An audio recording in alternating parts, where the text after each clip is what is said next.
तो अस्सलामुअलैकुम दोस्तों। तो आज हम द लास्ट विच हंटर के बारे में बात करने जा रहे हैं और ये मूवी 2015 में रिलीज हुई थी। कहानी की शुरुआत में हमें 800 साल पहले का सीन दिखाया जाता है जहां पूरे अर्थ पर ब्लैक डिजीज के नाम से खतरनाक बीमारी फैल रही थी, जिसकी वजह से पूरे अर्थ पर से इंसानों का खात्मा हो रहा था। असल में ये बीमारी एक विच क्वीन फैला रही थी क्योंकि वो ज़मीन पर से इंसानों का खात्मा करके एक विचेस की दुनिया बनाना चाहती थी। और फिर इसे रोकने के लिए कुछ सोल्जर्स, जैसे इस वक्त नाइट कहा जाता है, वो इस विच क्वीन के केव में जाते हैं। लेकिन वो विच क्वीन बहुत ही खतरनाक थी, इसी वजह से वो सारे नाइट्स को मार देती है। लेकिन इन सभी नाइट्स के बीच एक बहुत बहादुर नाइट भी होता है और इसका नाम कोल्डर होता है। कोल्डर विच क्वीन के सारे सिपाहियों को मारकर विच क्वीन तक पहुंच जाता है और इसके सीने में एक तलवार से हमला कर देता है, जिससे वो विच क्वीन कमज़ोर हो जाती है और मरने ही वाली होती है। लेकिन तभी वो विच क्वीन कोल्डर के दिल को पकड़कर इससे कर्ज देती है कि वो हमेशा के लिए इमोर्टल हो जाएगा, यानी कभी भी इसकी मौत नहीं होगी। अब वैसे तो इमोर्टल होना किसी किस्म का कर्ज नहीं, लेकिन कोल्डर के लिए किसी कर्ज से बढ़कर था, क्योंकि विच क्वीन ये जानती थी कि मेरी बीमारी की वजह से इसके तमाम घर वाले मर गए हैं और ये भी इनके साथ मरना चाहता था। इसके बाद हमें प्रेजेंट सीन दिखाया जाता है जहाँ पर हमें कोल्डर को दिखाया जाता है, क्योंकि वो कर्ज की वजह से 800 साल बाद भी जिंदा है। लेकिन वक्त के साथ साथ इसका उठना बैठना और बहुत कुछ बदल चुका था। यही हम देखते हैं कि कोल्डर एक जहाज़ में है और बाहर का मौसम भी बहुत अजीब सा है। तो तभी कोल्डर को शक होता है कि किसी ने ब्लैक मैजिक करके मौसम को ख़राब किया है। इसलिए कोल्डर जहाज़ में चेक करता है कि वो कौन है, जहां इसे एक यंग विच भी मिल जाती है। और यहाँ पर हमें एक बात पता चलती है कि बहुत साल पहले इंसानों और विचेस के दरमियान एक बात तय होती है कि विचेस इंसानों को बीच अपना असल रूप बदल कर रह सकती हैं, लेकिन वो किसी भी इंसान को नुकसान नहीं पहुंचा सकती।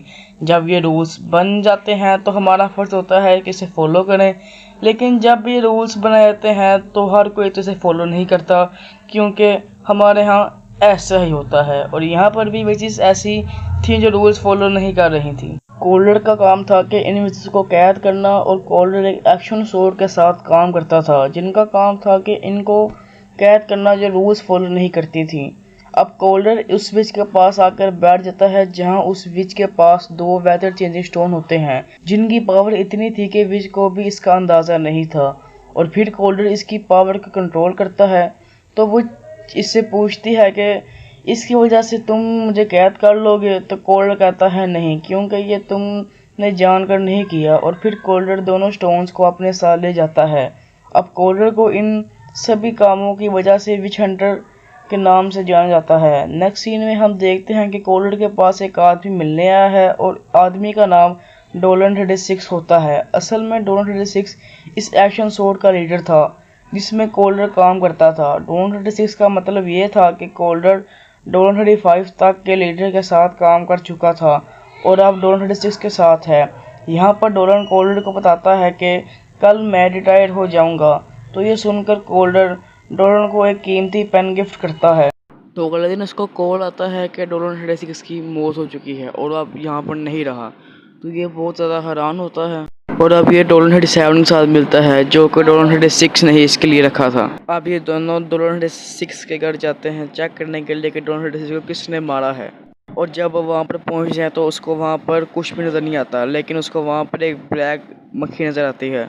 तो वो उस रूम में ब्लैक डस्ट डालता है तो अचानक वो रूम अपनी असली हालत में आ जाता है। तो वो समझ जाता है कि यहाँ पर ब्लैक मैजिक ही हुआ है और वो जिसको मक्खी नज़र आई थी वो मक्खी उस विच के ज़माने की थी। और वहाँ पर उसको वो पेन भी नज़र आता है जो कि उसने डोलन 36 को दिया था। अब ये दोनों एक विच के पास जाते हैं ताकि पता कर सकेंगे आखिरकार डोलन 36 को किसने मारा है। और ये विच अंधा होता है, लेकिन वो कहता है कि मुझे नहीं पता। वो ना घर की चीज़ें खाते हैं और कहता है कि इसमें से एप्पल की खुशबू आ रही है। तो वो समझ जाता है कि इसे किसने मारा है, कि वो ब्लैक मैजिक किसने किया है।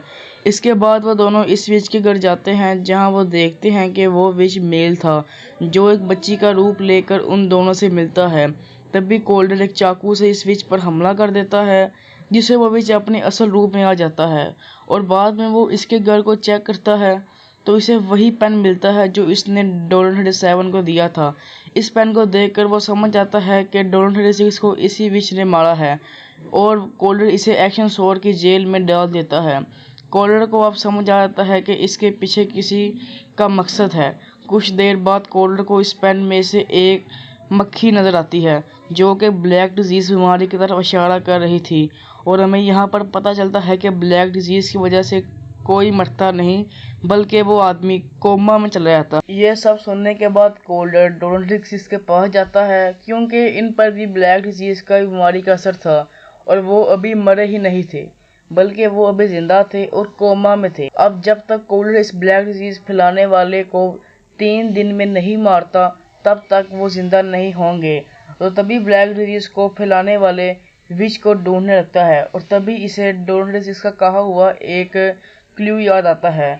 तो वो इसे कहते हैं कि जब भी तुम मुसीबत में हो तो अपने मरने की यादों को सोचना। कोल्डर का तो मरने का वक्त वही था जब विच क्वीन ने इसे कर्ज दिया था, तो कोल्डर उन यादों के बारे में सोचने लगता है लेकिन वो नाकाम रहता है। तो तभी वो अपनी मेमोरी को रिफ़्रेश करने के लिए एक विच बार में जाता है ताकि वो अपनी मेमोरी को रिफ़्रेश कर सके। तब कोल्डर इस बार में काम करने वाली एक विच को अपनी मेमोरी रिफ़्रेश करने के लिए एक ड्रिंक बनाते के लिए कहता है लेकिन वो इसे नहीं बनाकर देती।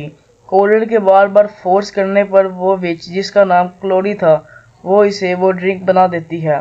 तब कोल्डर जैसे ही वो ड्रिंक पीता है तो वो अपनी पुरानी मेमोरीज में चला जाता है, यानी इस वक्त जिस वक्त विच क्वीन ने इसे कर्ज दिया था। और कोल्डर इन यादों को देख ही रहा था कि वो एक विच जिसका नाम विलियार होता है वो कोल्डर पर हमला कर देता है, लेकिन इस वक्त कोल्डर इसे कुछ भी नहीं कहता क्योंकि वो अपनी यादों को देख रहा था और इसकी वजह से वो कमज़ोर भी हो जाता है। तो तभी विलियार पूरे बार को तोड़ देता है कि कोल्डर दोबारा इधर ना आए। और जैसा कि हम जानते हैं कि कोल्डर तो इमोर्टल था तो विलियार इसे नहीं मार पाता, लेकिन वो क्लोरी को अपने साथ ले जाता है। जब कोल्डर को होश आता है तो इसके हाथ में विलियार के कपड़े का एक टुकड़ा था और इसके ऊपर लाल कलर की मिट्टी लगी हुई थी। तो तभी कोल्डर समझ आता है कि अभी विलियार कहाँ पर है और फिर कुछ ही देर के बाद कोल्डर वहाँ पर पहुँच जाता है और क्लोरी को बचाकर अपने साथ ले आता है और इससे कहता है कि दोबारा वो मेमोरी ड्रिंक बनाकर दो। तो क्लोरी कहती है कि मेमोरी ड्रिंक बनाने वाली दवा इस बार में ही जल गई थी और वो कहती है कि मेरी एक दोस्त है जिसके पास इस प्लांट्स की कोई भी कमी नहीं। वो दोनों वहां पहुंच जाते हैं लेकिन वो जब देखते हैं कि इस विच को विलियार्ड ने पहले ही मार दिया था और सभी प्लांट्स तो वो अपने साथ ले गया है।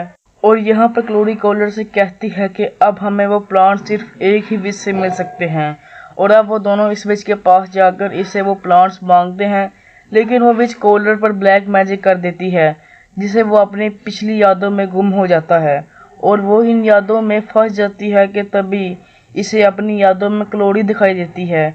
असल में क्लोरी के पास ये ताकत थी कि वो किसी के ड्रीम में जा सकती थी। यहाँ वो कोल्डर को इस ड्रीम से बाहर निकालने की कोशिश करती है और जब वो अपने ड्रीम से बाहर आता है तो वो उस विच की सारी ताकत को छीन लेता है।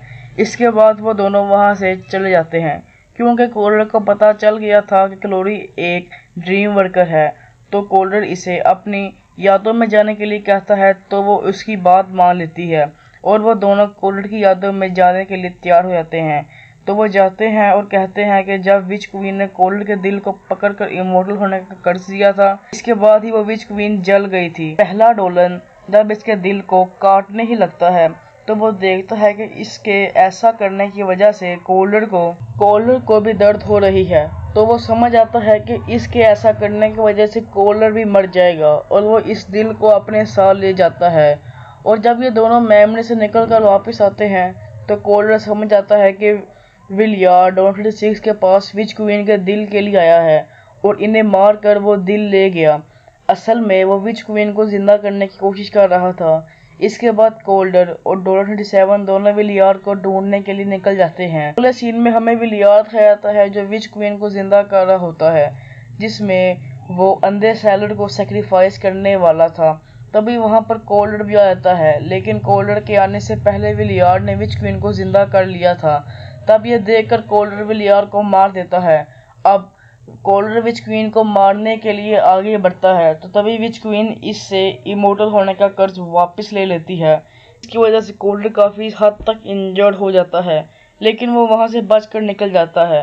वो वापस आकर देखता है कि डोलन 36 जिंदा हो गए हैं, क्योंकि कोल्डर ने विलियार को तो मार दिया था, इसलिए वो जिंदा हो जाते हैं। और यहाँ पर डोलन इसे बताते हैं कि विच क्वीन अभी कमज़ोर होगी, क्योंकि वो अभी अभी जिंदा हुई है और वो अब सारी विचेस को अपने साथ जोड़ेगी और वो बहुत ज़्यादा ख़तरनाक हो जाएगी।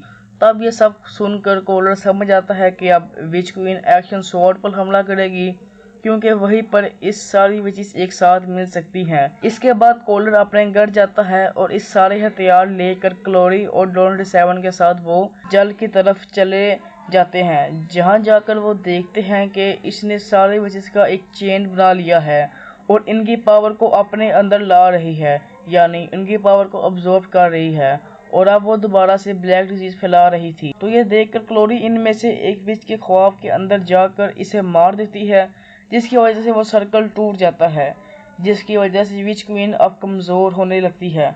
जहां पर कोल्डर अपनी तलवार से इस पर हमला करना शुरू कर देता है और वो दोनों काफ़ी ज़्यादा लड़ने के बाद इसके बाद डोलन 37 क्लोरी पर गन को शूट कर देता है और कहता है कि मैं इसे मार दूंगा, क्योंकि आज से तकरीबन 30 साल पहले कोल्डर ने इसके पेरेंट्स को पकड़वाया था, क्योंकि वो विचेस थे।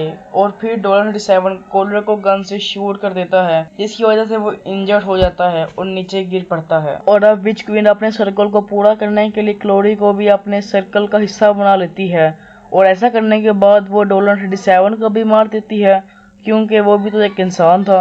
और फिर से वो ब्लैक डिजीज फैलाने लगती है और जहां हम देखते हैं कि अब कोल्डर अपनी मौत के बाद बहुत करीब है और वो अपने साथ अपनी बीवी और बच्ची को देखता है और वो इनसे कह रही थी कि अभी तुम्हारे मरने का वक्त नहीं हुआ, क्योंकि अभी तुमने इंसानों को बचाना है। इसके बाद कोल्डर को होश आता है और वो स्टोन्स वेदर चेंजिंग से वहाँ का मौसम बदल देता है, जिसकी वजह से विच क्वीन डिस्ट्रैक्ट हो जाती है और कोल्डर अपनी तलवार से विच क्वीन से वार कर देता है, जिससे विच क्वीन वहीं पर मर जाती है।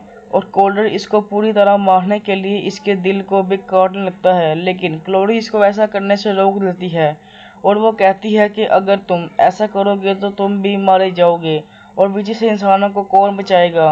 और ये सुनकर कोल्डर सोचने लगता है कि इसकी बीवी और बच्ची भी चाहती यही थी, इसलिए कोल्डर इस दिल को नहीं डिस्ट्रॉय करता, बल्कि वो इसे अपने घर ले जाकर सेव कर देता है। इसके बाद हम कोल्डर और डोलन 37 को देखते हैं और कोल्डर इनसे कहता है कि अब मैं एक्शन स्वॉर्ड के लिए काम नहीं करूंगा, लेकिन मैं बुरी विचेस को मारता ज़रूर रहूंगा।